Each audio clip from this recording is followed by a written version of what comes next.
everyone.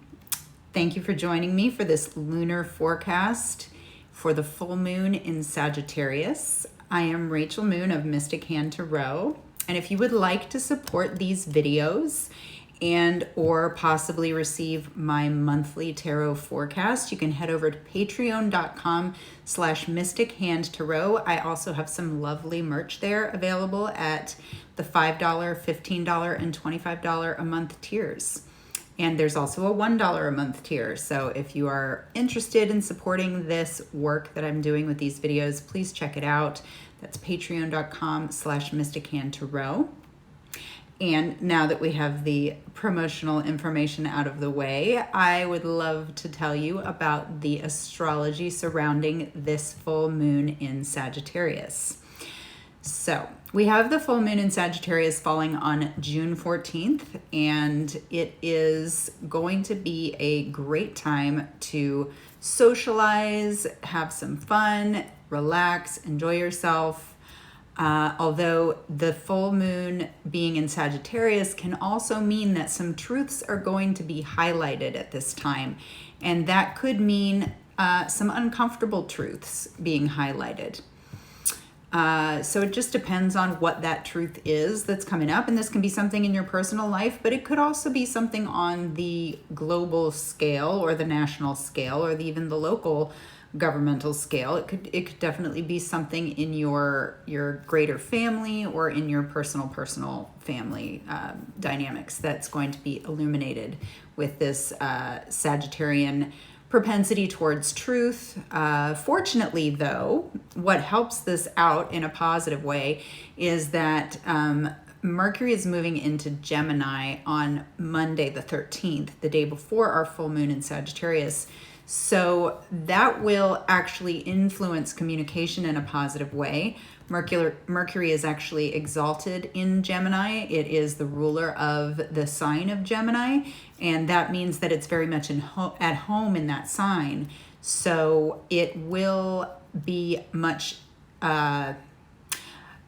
more ease in communication. It will bring much more ease in communication, as well as contributing to a more playful approach to communication.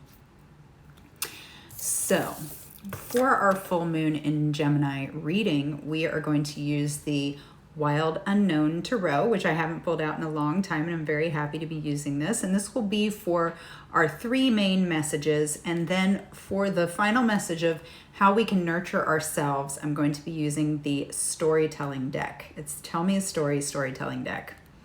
And I love this deck because it's a toy and it's just fun to bring that energy into this reading, especially when we're dealing with Gemini and Sagittarius, who can be very playful and fun signs.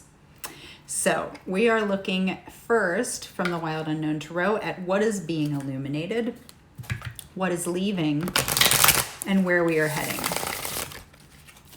So we'll go ahead and give these another little shuffle. All right. And I ask for truth to be spoken and guidance to be delivered for all those watching this video today. Okay. So what is being illuminated? We have the Empress reversed. What is being illuminated with this Empress reversed here is this need to connect with the divine feminine within, and this need to bring forth our creative ideas into the present moment, into reality, into this greater sphere of the world. We may feel that we have a lot going on internally, and I feel also this image upside down, it evokes this idea of roots that we have sent down into the earth, and there is growth that needs to come from those roots.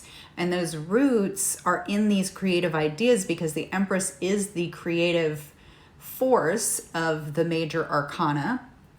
So we're wanting to put that creative force out into the world, up through this shaft, which we could think of as the chakras, moving this Kundalini energy up and out of the crown, sending creative energy out into the universe, out into the world. And that comes through our action, through our words, through our presence here on earth.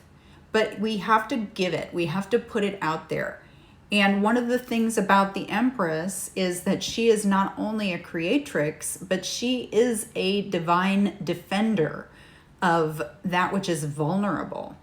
So you can use the Empress energy to protect those creative ideas from people who might want to come in and say, well, you know, I tried that and it didn't quite work out. Or, you know, why would you do that when you can do this? You're not going to make any money doing that. Don't talk to those people. You want to talk to the people who are going to have your back, who are going to say, that is a beautiful idea. I can't wait to see you execute that. That is going to be so amazing when you put your energy into that. How can I help you put your energy into that? What can I do to help that idea come into fruition for you? Those are the people to share your beautiful, vulnerable ideas with and your creativity with, especially around this full moon energy where people, because of this Gemini in Mercury and this Sagittarian energy being highlighted, may not be as good about filtering their truth. All right, so what is leaving right now for this full moon in Sagittarius? Again, we have a reversal. We have the reversed Ace of Cups. So what is leaving is this doubt about ourselves, this doubt about our connectedness to all things, this doubt in our ability to give and receive love.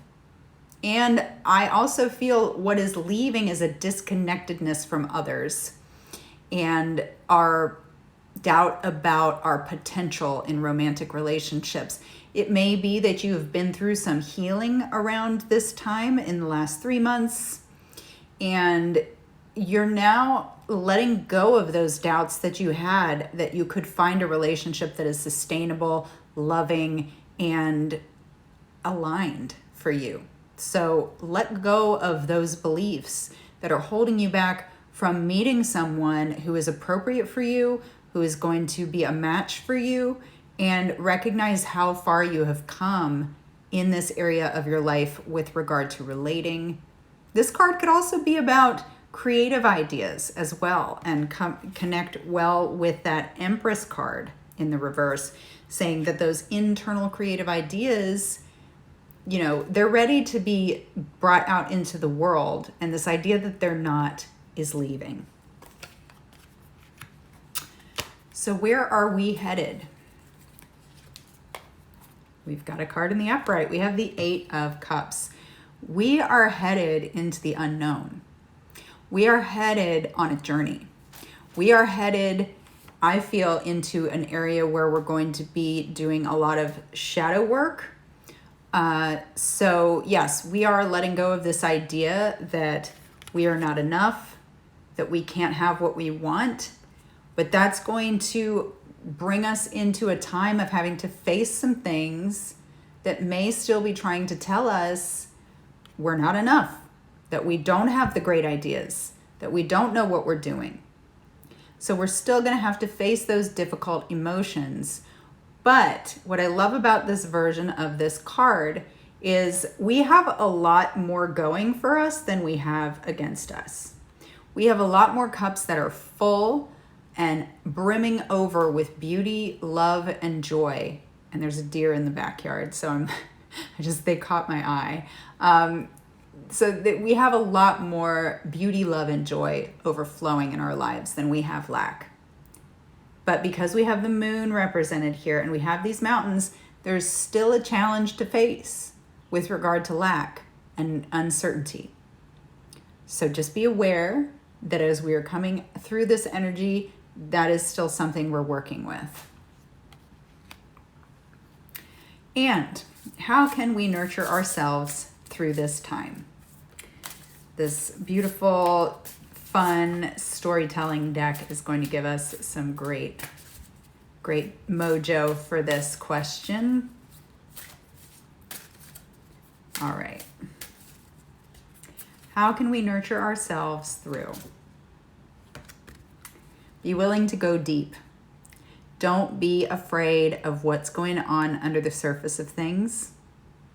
Be willing to submerge yourself in the emotions and move through it You don't have to let it drown you. You have resources, you have support, you have the ability to see where you're going, you have the ability to breathe, you have the ability to take this one moment at a time. And what I love, we've got some lily pads and lotus being represented here. So you can float above the surface of things, but what you really get the benefit of is diving deep. And without diving deep, there can be no lotus. Without getting down into the muck and the mud, facing those shadows, those doubts, those fears, without that, there can be no lotus. So know that you have that support, whether that is in physical form or in divine spiritual entity form. And know that there are resources available to you, and that anytime you want, you can come back up here and hang out on a lily pad and just breathe and be chill. But yeah, let yourself go through the emotions and let those that want to be there to support you support you. Thank you all for being here for this message for the full moon in Sagittarius. I hope everyone enjoys a beautiful evening on Tuesday the 14th, and get out there and check out the moon, because it's so lovely to get to see the moon no matter what time of day. Sometimes we get to see her during the day in the blue sky, sometimes we get to see her in the dark sky. But if you get a chance, go out and check out the moon and soak up some lunar energies. Thank you, and I will see you in the future. Peace.